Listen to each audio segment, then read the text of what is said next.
Hi,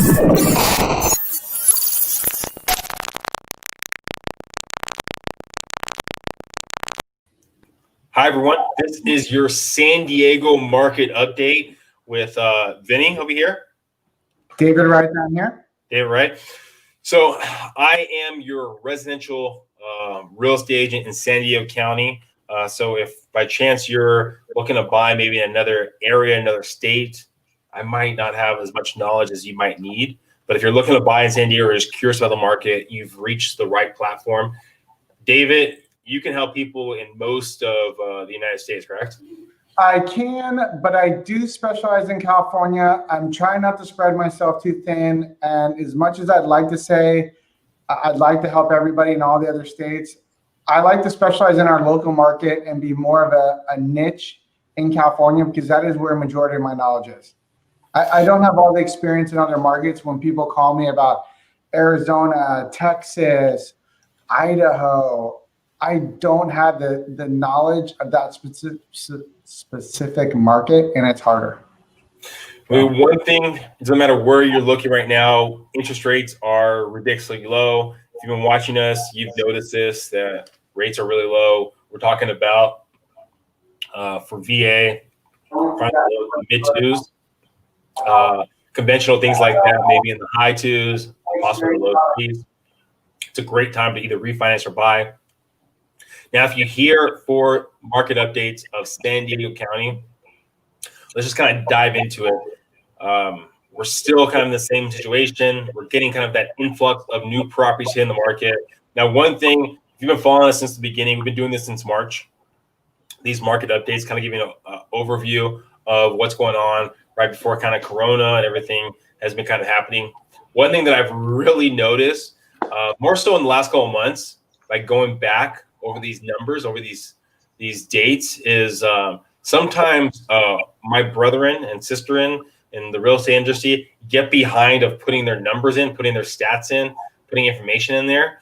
So the sold number has slowly trickled up by me going back maybe a month, a couple weeks, things like that of past solds.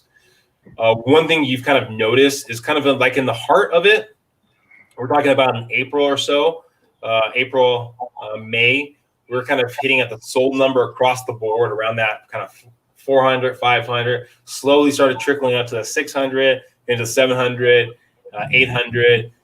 Now, the last week, we're sitting at 601. Yes, I mean, we'll probably, being I know that numbers are going to start adding up over time, people are going to put in their information a little bit later. My guess is that number will kind of jump back up to maybe like a 700 or something like that over the next couple of weeks when agents start putting their numbers in for the last weeks or so. We have the new listings still hitting that 990 number, so nothing right there. And then, as you've seen, off market has been fairly consistent throughout this whole kind of COVID time, but now the market, the 700,000 and under market, if you've been watching us, even when COVID, it was only for a short little while that it was really drastic, where it was hitting the 255, 289, but pretty consistent around that 300, 400. We've recently jumped back up to that basically 500 number. That's pre-COVID, before pre-COVID. Now we're at the 352.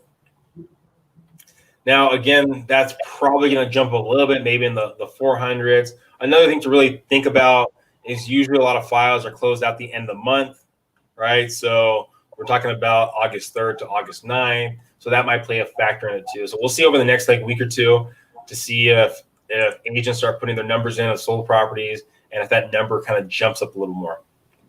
What would you, Vinnie, if you look at that, if you could go back to that really quick, if you look at the average month last year and you're looking at the average sold per month, would you put that more up around 3,000 for this time of the year? Selling per month? Yeah. Yeah, I mean, because that's pretty take a look to see how it would stack up to last year. That'd be interesting to see because it's a good comparison to correlate the uniqueness of the market right now with the lowest rates in history in comparison to what people are buying in a quote unquote normal market when rates were easily 1% to 1.5% higher last year. Yeah, no, I'll go back to that. Hopefully I'll have that by Friday and kind of dive a little deeper. Let's look at that. That's interesting data, because then you're going to have all the people out there that go, the prices are too high, I can't buy. But the rates are the lowest they've been in history. But yet last year, I think you're going to look at that figure and it's going to be 4 times higher minimum last year. Minimum. Yeah, I mean, the interesting thing is values haven't really gone drastically higher than they were probably last year. And with rates where they sit, you're probably, if you bought today, probably compared to if you bought 6 months ago or a year ago, you probably have lower monthly payments. Mm-hmm. Now, these numbers, okay, so active properties on the market, pending properties, 3,900, 51. We were at like, I think 3,890 or something like that with active properties last week. So we're at right now about 3,900. Again, we were at about 7,800 last June, kind of give a reference point. We have, I mean, more than what is that, 1,000 properties under contract. The active properties, 3 million to 700,000, 19, a little bit more in the pendings. The fun, if you're following us last week, really happens in that under 700,000. We're talking about almost double. That's where the fun happens? Well, I mean, that's where properties, I mean, under 700,000, I think kind of, and it's a rough number, but like when you start looking at higher than jumbo loans, I mean, that's kind of, I think, where I differentiate stuff. Now, the coming soons hasn't changed since last week. So we're still at that 180. Over the weekend, we had 44 more coming soon properties. Again, if you're just joining us, coming soon properties are the new norm. You're required now, once you get a listing, to put it on the MLS as a coming soon property instead of holding it off of the MLS and having an authorization to exclude. So if you're talking to a realtor, or maybe if you're just looking online right now on Zillow or Trulia, talk to a realtor because you're missing out on 180 properties that could be a match for you. You know, that's interesting with that 700K and under.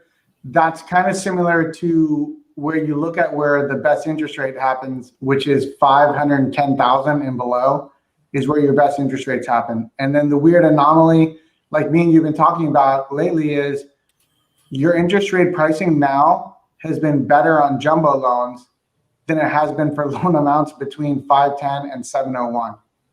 Where are they sitting?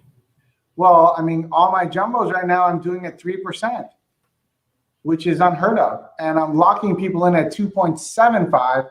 You know, there's a half a point cost to get that rate, but at 2.75, you're getting a jumbo loan amount that's lower than the loan amounts that you get between 510 and 701. So you have an interesting dynamic with the data that you showed is the interest rate pricing is better on jumbos. There's not as many of those houses selling. But if you're in that category and you're thinking about buying in one of those neighborhoods, you can't beat what you can get right now. It is utterly amazing on the jumbo market. I mean, I was talking about if you follow this maybe like 2 months ago, it was a great time. It's still a really good time. Don't get me wrong, but a great time for the move-up buyer, for that person that's sitting in that 600, wanting to jump up to like 700, 800. Still a good time in that market, especially like you're talking about it, where rates are really good at that jumbo number. So something to really think about is if you're looking to move up, take advantage of the market right now and transition upwards. You're buying your home, and it really doesn't matter what you're buying at. Focus on a monthly payment. Unless you're buying all cash, then maybe you wait. Maybe you wait for things to change. I mean, because they're going to change. It's just a matter of when. But rates are just ridiculously low. Focus on a monthly payment. Yeah, I would not. If you're an all cash buyer right now, I would keep your cash and I would borrow money, because when are you going to borrow money again at less than 3%? You could take all your cash and go invest it in a piece of crap fund and make 5% interest. Yeah. So we're almost at the 10-minute mark. Please subscribe, whatever platform you're watching off. My name is Vinnie. My co-host over here is David Wright. If you have any real estate questions, anything like that, feel free to reach out to either of us. We'd love to be that resource for you. Any last words, David? No, I'll share this with you guys. Boom. If you like a good book, Vinnie works for this company, exceptionally good company. Keller Williams, their CEO, extremely intelligent guy. This is a great book for anybody. If you want to read a good book, this is a great one. We're in education, fitness. So that's all I got for you today. All right, guys. Have a great one. On to Friday.